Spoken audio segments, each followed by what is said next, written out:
রাইয়ের উপরে প্রতিশোধ নিতে এবার কোয়েল এবং নীলু উদ্দেশ্যকৃতভাবে হসপিটালে ছদ্মবেশ ধারণ করে ঢুকে অনির্বাণকে সকলের চোখে ধুলো দিয়ে সেখান থেকে তুলে নিয়ে গেল। হ্যাঁ বন্ধুরা, ভিডিওতে লাইক দিয়ে দেখতে থাকুন। রাই যখন অনির্বাণের সাথে দেখা করার পর অফিসের উদ্দেশ্যে রওনা হয়েছে, ঠিক সেই মুহূর্তে অনির্বাণের মা এসে অনির্বাণকে বলতে থাকে যে দেখেছো তো তুমি কার প্রতি এতটা দরদ দেখাচ্ছ, যে কিনা তোমাকে বার্তা দিচ্ছে না, কিন্তু তা সত্ত্বেও শুধুমাত্র তোমার কারণে অনি আমাকে বারবার করে ওর কাছে অসহায়ভাবে আত্মসমর্পণ করতে হচ্ছে। শুধুমাত্র আমি তোমার মা বলে আমি এত কিছু সহ্য করছি, কিন্তু তাই বলে তুমি যদি এরকম করেই আমার কাছে বারবার অন্যায় আবদার করতে থাকো, সেটা কিন্তু আমি মোটেও আর মেনে নেবো না, আর সহ্যও করবো না। তখন অনির্বাণ বলতে থাকে যে মা, রাই তো এখানে কোনো দোষ করেনি, ও আমার মুখ দেখতে চাইবেই বা কেন বলো, তা তুমি শুধু শুধু আমাকে বাঁচানোর জন্য রাইকেই বা কেন এত বারবার করে ব্যতিগ্রস্ত করছো বলো তো?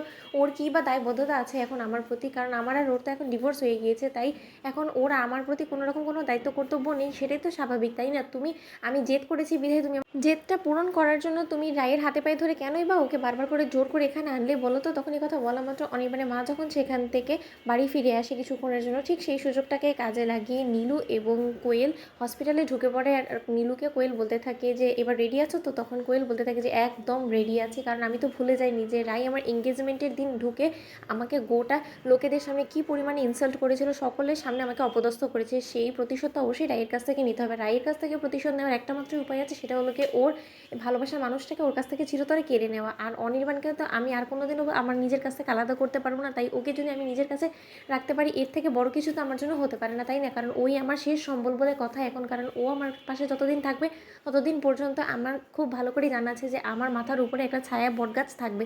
এ কথা বলা মাত্র নীলু বলতে থাকে যে এখন আর কথা বাড়ানো যাবে না, অনির্বাণ দাদাভাইয়ের মা এখন বাড়িতে গিয়েছে, তাই এই সুযোগটাকে কাজে লাগিয়ে খুব শীঘ্রই আমাদেরকে অনির্বাণ দাদাভাইকে এখান থেকে তুলে নিয়ে যেতে হবে। আমাদের গুন্ডাদের তৈরি তো?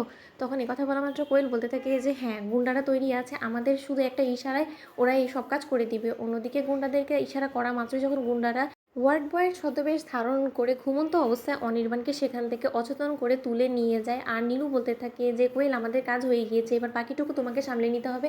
এবার আমি দেখবো যে রায় দিদিভাই অনি দাদাভাই অবধি কী করে পৌঁছায়, কারণ অনি দাদাভাইকে এতটা দূরে আমি ওর কাছ থেকে নিয়ে যাবো যেখানে কিনা অনি দাদাভাইয়ের হদিস অবধি ও পাবে না। তখন আমি দেখবো যে ও কোথা থেকে প্রমাণ জোগাড় করে আনে যে অনি দাদাভাইকে কে কিডন্যাপ করেছে, কারণ আমরা যে অনি দাদাভাইকে কিডন্যাপ করেছি তার কোনো তথ্য প্রমাণ ও কোনোদিনও খুঁজে পাবে না, কারণ হসপিটালে সিসিটিভি ফুটেজ থেকে শুরু করে সব কিছু আমি নষ্ট করে দিয়েছি। এতে আর যাই হোক না কেন আমাদের মুখও বেশি উঠবে না, আর রায় দিদিভাইয়ের কাছে কোনো রকম কোনো প্রমাণও হাতে লাগবে না। তখন রায় দিদিভাই কোথা থেকে অনির্বাণ দাদাভাইকে খুঁজে এনে ওর বাবা মার কাছে হস্তান্তর করে, এবার সেটারই দেখার পালা। আর যখন কিনা ওর চোখের জলে ও কাতরাবে যন্ত্রণায়, তখন যে সেটার দেখার মজাটাই যে আলাদা হবে।